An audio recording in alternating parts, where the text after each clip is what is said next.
Alright, you stupid idiots. If you're still using Windows, I'm telling you right now, it's time to switch.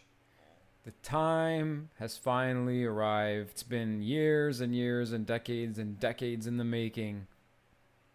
But really, no. All joking and shits aside, it's time to get off Windows.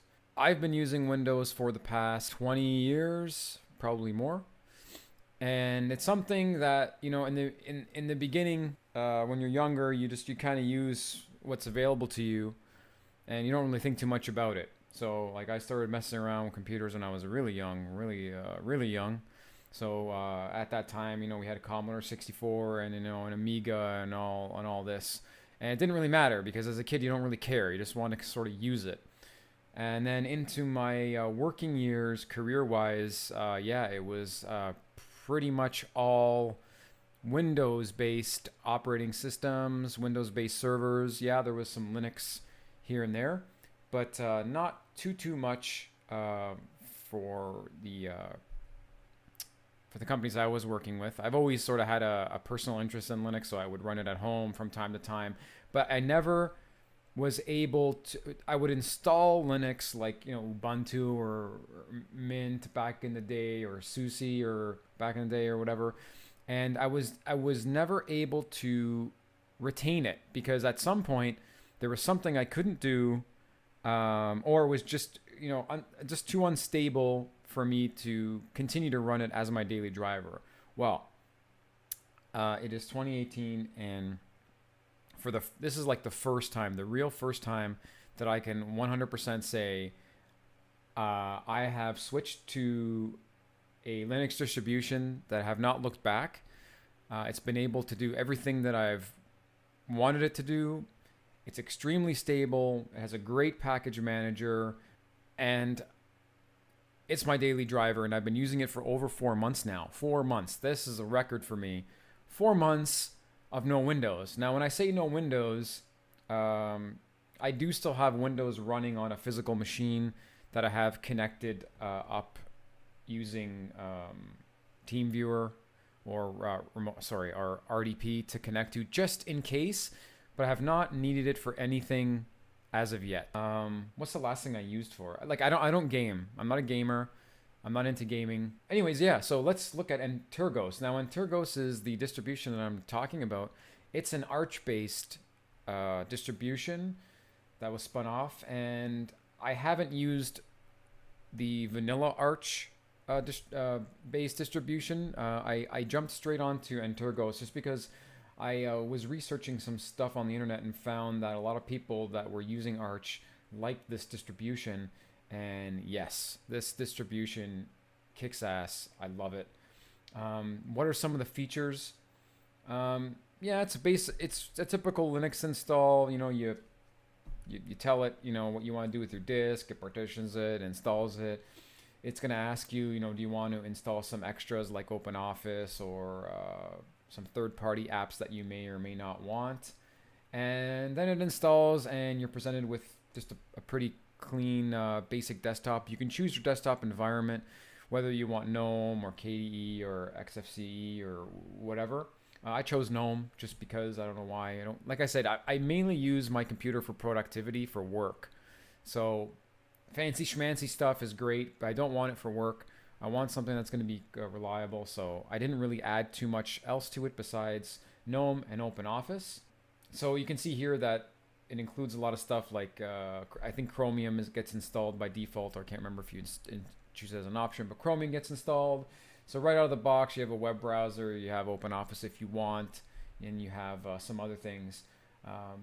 They keep very much on top of updates, which is nice. So you're always running the latest. You always have the opportunity to run the latest software. And let's see what we got here. So yeah, there's the ISO. Just download it. Don't think about it. If you're a Linux snob, run whatever you want. Don't comment here. This is for people that want to switch off Windows. Haven't found a Linux distribution that's been willing to do what they needed it to do. I would recommend get Antergos, or I don't even know how you pronounce it. Antergos. Antergos.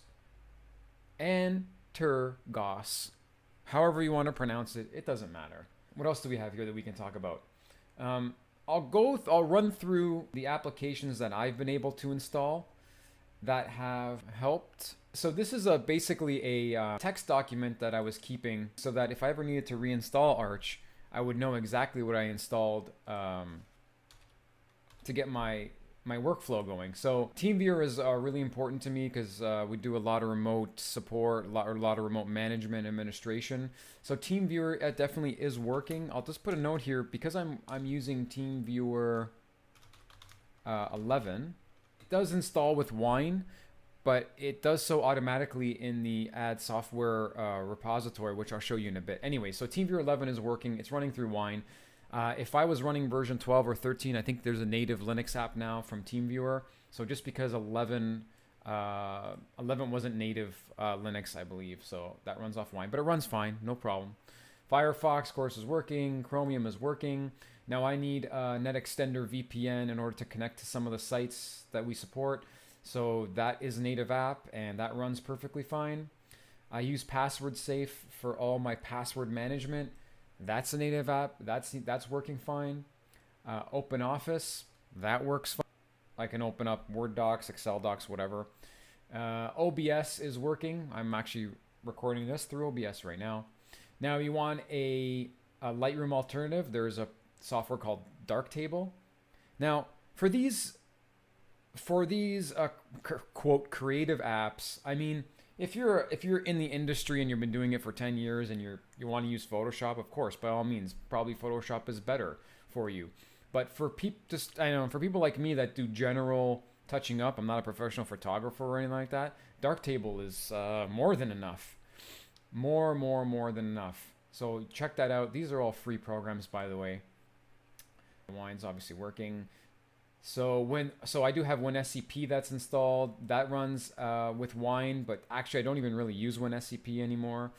I have a different like FTP client and stuff like that. So Audacity for any audio stuff is working. GIMP.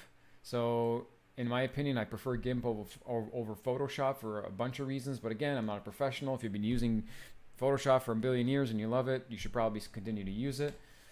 GIMP is good for just maybe regular people just doing some touch-ups here and there, blah, blah, blah, blah. I have a YubiKey for security. That works natively. Remina, which is basic, or Remina, I don't even know how to pronounce it. RDP client, SSH client, Telnet client, basically replaces PuTTY and all of that crap on Windows. I had a specialized printer, a Canon Pro 100. I had to install something called Turbo Print. I didn't really get to use this too much, so I'm going to leave this. I'm not going to make too many comments on this. Google Drive I found was surprisingly one of the most difficult things to get going. There's no native client for Linux that I could find, so I have it working in via rclone. Rclone basically just mounts that drive to a folder, and I'm able to access it. It works. There's no problem. It just took a little bit of research to figure out what the best way of getting Google Drive up and running was. Network drive mappings are obviously working. My main printer is working. I just put some of the settings I use for my printer because I did have some issues where it was printing some garbage.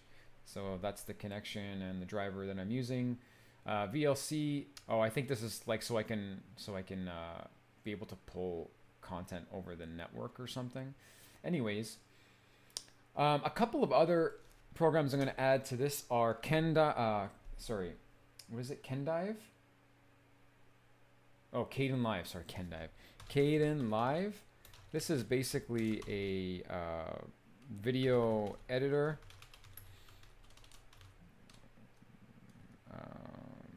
Like Premiere type editor. So this will do like video editing, anything like that. I've used it. It works. It's free. No problems. What else am I using? GFTP for any FTP stuff. P client.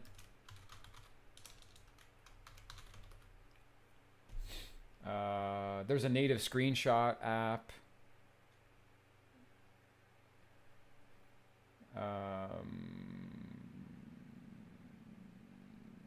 Yeah, I mean, Google Chat, everything like that works. So, we got to stop just we have to stop just using Windows just because. It's such a ripoff. I don't even know how to express it in words. It's such a ripoff. Just if you look at the cost of Microsoft Office, it's still like, well, here for Microsoft Office, I think Home and Business or whatever it is, it's still $300. Like, this software hasn't changed in 20 years. And you can argue, oh, they've added like these features and these features, but we all know that 90% of the users don't use any of those features that have been changed over the last 10 or 20 years. You're doing basic spreadsheeting, you're doing basic Word documents. You don't need any of that crap. And the sheer fact that it's probably the same price or more expensive 20 years later or 15 years later or whatever, 10 years later, is just ridiculous. They're making money hand over fist because we're too incompetent in realizing the fact that, well, this is what everyone else uses, I guess I should use it. And again, the Windows, the operating system, don't get me started on that. You know, what really drove me to move over from Windows to Linux in this past 6 months was Windows 10. And I'll tell you, it's not that I didn't like the Windows 10 interface or anything like that. Obviously, it's much better than Windows 8 or 8, depending on how you pronounce it. It's the sheer fact that Windows started to become creepy. You know, it's following suit with what everyone else is doing. We want to know what you're doing. We want to know where you are. We want to know what programs you're launching. We want to force updates on you.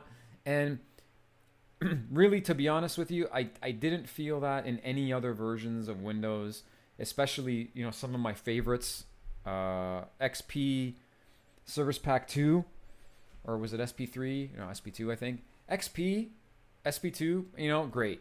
You know, non-intrusive, just install your programs, do whatever you want.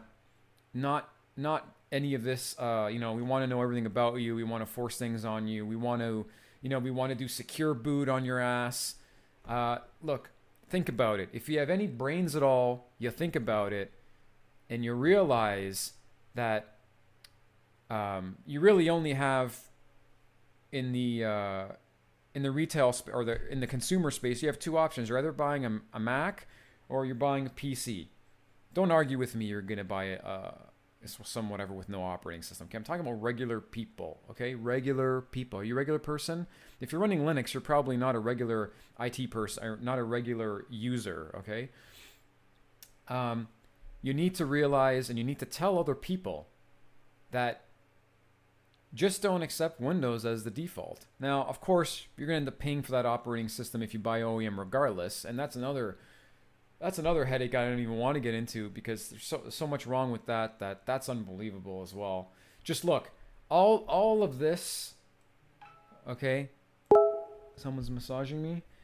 All of this for no cost. Operating system free, applications free, much more stable, and trust me, like I said, I've been in and out of Linux for the past 15, 20 years. And when I'm telling you that this is stable, I'm telling you this is stable. It works. Don't give it the same resources that you'd give a Windows machine. So don't be like, well, it's Linux, so I can run it on a Pentium with 2 gigs of memory, right? No. Give it the resources that it wants. Give it a chance to let it perform for you. Like right now, this is running on an i7 with 16 gigs of memory with a solid state disk. It's a new machine. You do the same thing with Windows. Give it to Linux. You won't be disappointed. I could rant on and on and on about this, okay? And the sheer fact that a lot of things are moving to browser-based solutions is even more of a reason to switch. You don't need Windows for everything. Like I said, if you're a professional and you're using some customized application for your business or whatever, you know, yeah, of course you're going to use it. I'm saying you need to make a conscious decision to say no. You need to say enough with Windows, enough of it. I mean, I don't know how much money we've all given Microsoft in the past through hardware purchases with OEM subscriptions, through Office subscriptions, through, you know, now they want you to use Office 365 and they want you to blah blah blah blah, and they want to basically they want to start phasing out buying the software. They want you to just rent it from them and lease it from them, just like everyone else is doing. So they're no better than anyone else. Everyone rips on Apple. Well, yeah, Apple sucks too, but Windows is probably just as bad, if not worse in some cases, especially with secure boot, that secure boot thing that they've been trying to do and that they've implemented to some degree. Look, stop being an idiot. Figure out what you need your computer to do. Most of the time, I would say a lot of the times, you're doing static things. You're doing the same things over and over and over and over and over again on your computer. Linux will work. I guarantee you it will work. Okay? I just gave you an entire list, and I would consider myself somewhat of a power user because I do a lot of different things. It's a productivity tool, but I also dabble into the creative side with Darktable and Kdenlive, and I am using some weird stuff like a YubiKey, and I am VPNing, and I am doing screen capture recording. I am using printers. So I would say that I'm a pretty not advanced user, but I'm doing a lot with the machine, and so far it's been able to do everything I needed to do. Anyways, I'm going to end it there. I'll have another rant later. Thanks for watching. See you later.